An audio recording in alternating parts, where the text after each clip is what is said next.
아이들의 재능은 심심할 때 나와요. 아이들의 재능은 심심할 때 나와요.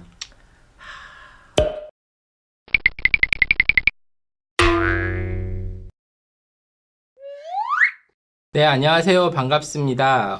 오늘은 제가 초대 손님을 한 분 모셨어요. 소개 부탁드릴까요? 안녕하세요. 홈스쿨 데이데이입니다.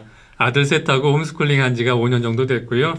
루아 아빠가 홈스쿨에 관련된 질문을 한다길래 동영상도 보고 이거는 사람들이 궁금해하시지만 저건 잘못 알고 계셔 이런 것들이 있어서 오늘 답을 좀 해드리려고 나왔습니다. 안 그래도 제 영상 보셨냐고 질문을 하려고 했는데 봤죠? 보셨다고 하셔서 홈스쿨로 검색되는 영상 상당수는 제가 봐요. 아 진짜요?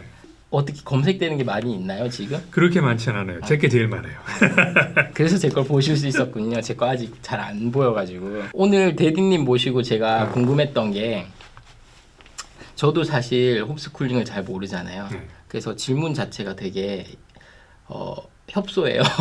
괜찮아요. 그래서 엄청 협소한 질문들로 영상을 만들었었는데 그래도 제가 흥미로웠던 게 질문을 받는 사람들의 수준이 저랑 비슷해가지고 네, 되게 답들이 재미있더라고요. 그래서 한번 같이 보실게요. 네.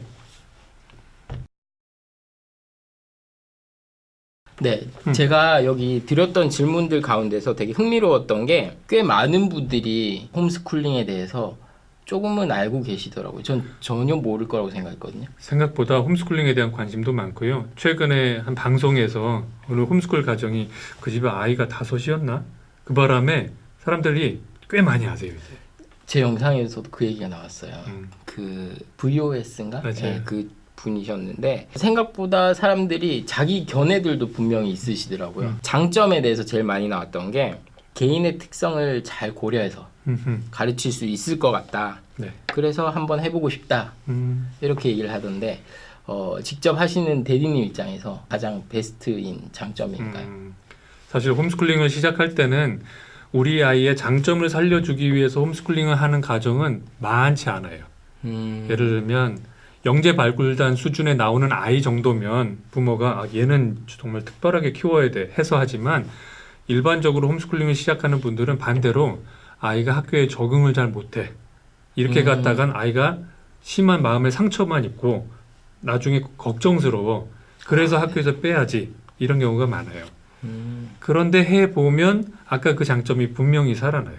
아 그래요? 대신 홈스쿨하는 가정이 홈스쿨링 내지는 교육에 대한 좀 철학이 있으셔야 가능한 거지 안 그러면 집에다가 스쿨을 그냥 옮겨오는 분들도 있어요.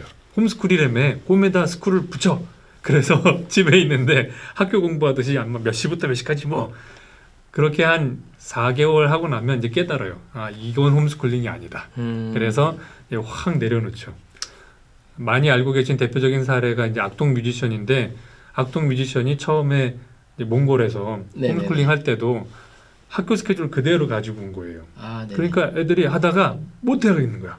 손 들고 아빠 이건 못하겠어. 그제서야 아버지 그 선교사분께서 야, 이건 아닌 것 같다. 그러면 최소한만 하고 나머지는 알아서 해. 그랬더니 이제 여동생은 노래를 부르고 싶어하고 오빠는 그럼 내가 노래를 한번 준비해 볼게. 악기 연주해 주고. 그래서 둘이 이제 듀오가 된 거죠. 처음부터 그거를 노리고 가시는 거는 좀 쉽지는 않고 그죠. 일반적으로는 웬만한 재능이면 그냥 학교 보내는 게 제일 편하고요. 탁월하면 홈스쿨링 하실 수 있지만 실제로는 학교에 적응 못할까 봐 홈스쿨링 하는 경우가 제일 많아요.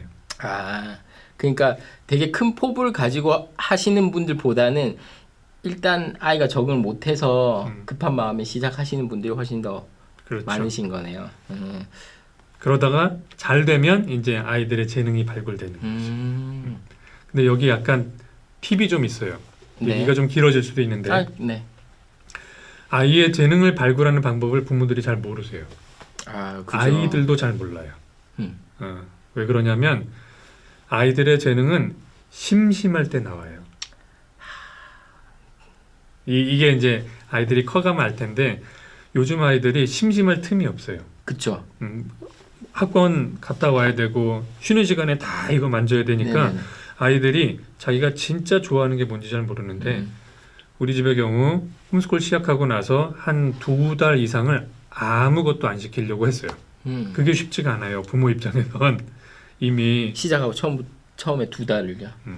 처음에는 조언 받기로는 6개월간 아무것도 시키지 말아봐라. 와. 그러면 애 공부 안 하면 어떻게 합니까? 괜찮다. 애들은 공부하게 됩니다. 그래서 아무것도 안 시켰더니 정말 2달 만에 아빠 나 이거 다시 하고 싶어. 이거 하고 싶어. 그래. 그렇게 원하면 내가 시켜줄게. 그렇게 시작이 된 거고요. 그래요?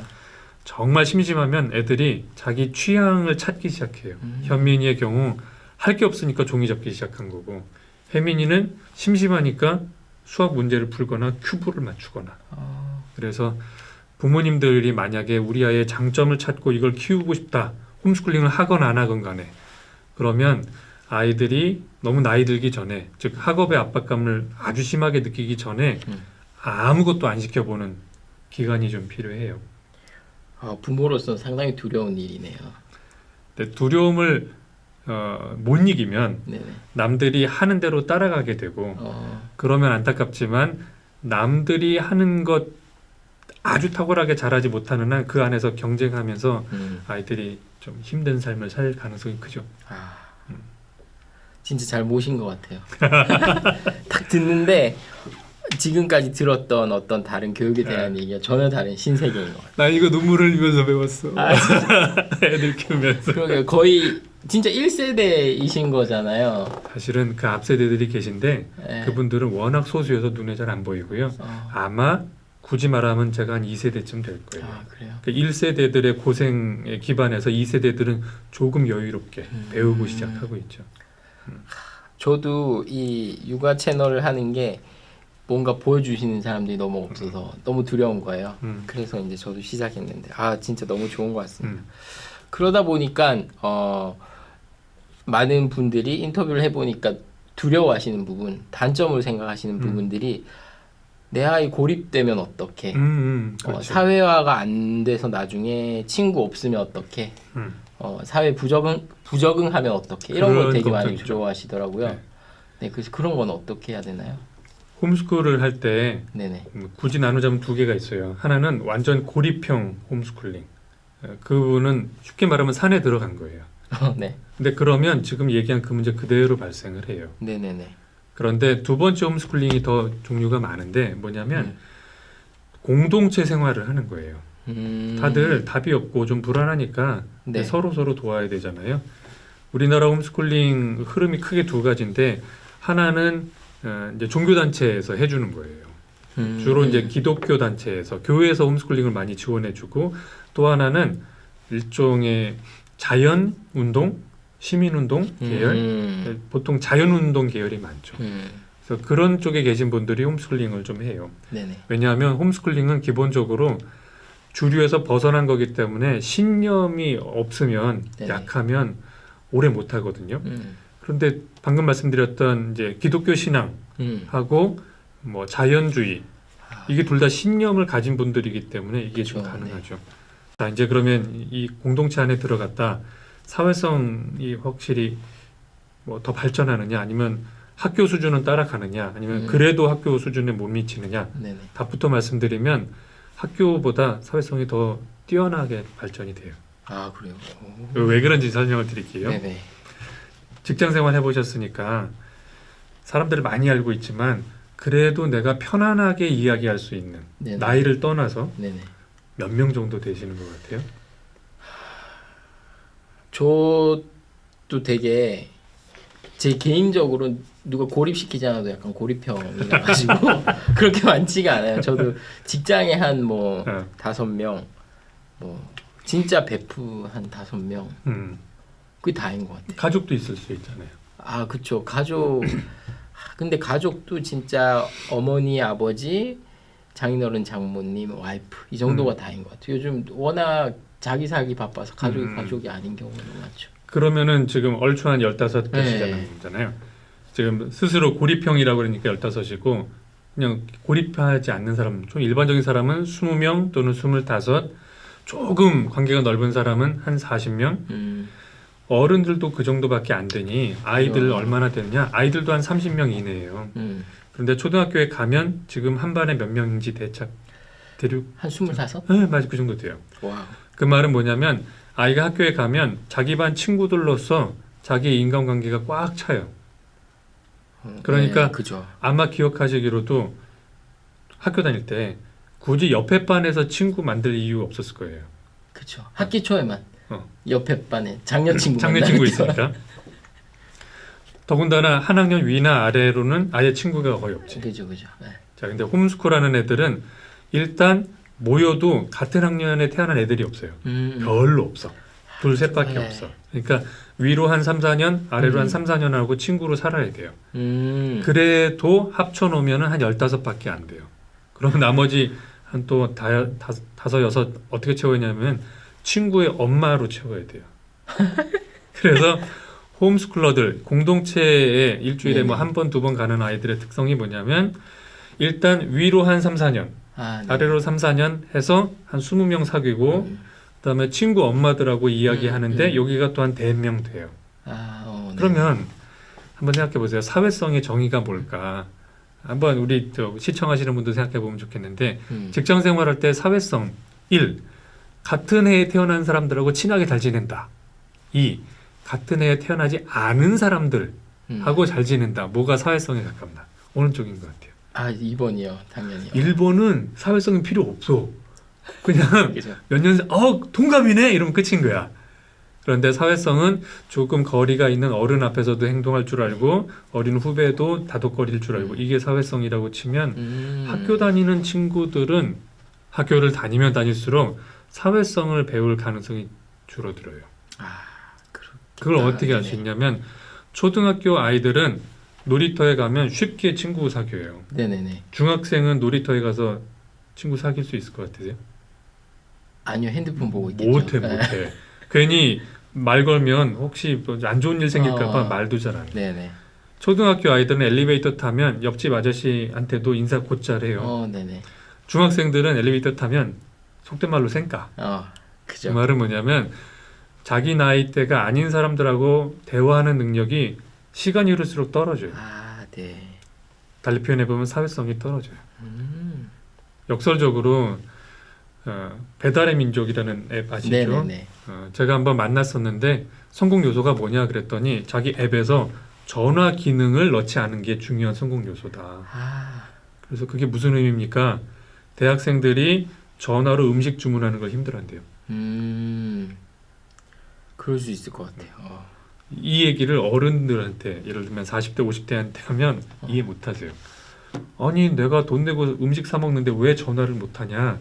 그런데 지금 많은 청년들이 외동딸 외동아들로 쭉 자라고 뭐 운동장에서 놀기도 어렵잖아요. 그쵸. 친구들이 없으니까 네네. 학원 가야만 애들 놀 수 있고 사회성이 예전보다 훨씬 낮아져서 이제는 전화 주문하는 것도 이제 불편해하는 거예요. 그죠. 문자로 다 이야기하고 반면에 홈스쿨러들은 그런 면에선 복 받았지. 근데 생각해 보면 저도 그랬던 것 같아요. 직장 생활하면서 제일 힘들었던 게 업무가 많은 것보다 타 회사에 전화를 걸어서 뭔가 업무를 해야 될 때 바로 전화를 못 걸었어요. 그냥 전화해서 단순한 뭔가 물어봐야 되는 건데도 워드 작업을 하게 되는 거예요. 딱 쳐놓고 거의 읽는 거예요. 뭔가 갑자기 새로운 질문이 딱 들어오면 당황스럽고. 근데 밑에 들어오는 직원들도 전화 업무 되게 힘들어 하더라고요. 굉장히 힘들어해요. 다 문자로 하려고 그러고 네. 이메일로 하려고 그러고. 그리고 근데 되게 용기를 얻는 게 저희 친구잖아요. 그렇지. 이렇게 형님 친구가 있다면 제 사회성에 크게 문제가 있는 건 아닌가 그죠? 홈스쿨에 대해서 혹시 뭐 궁금증이나 고민이 있는 분들은 제일 좋은 방법은 다른 홈스쿨 가정을 뭐 온라인이건 오프라인이건 만나보는 게 제일 좋고요. 네네.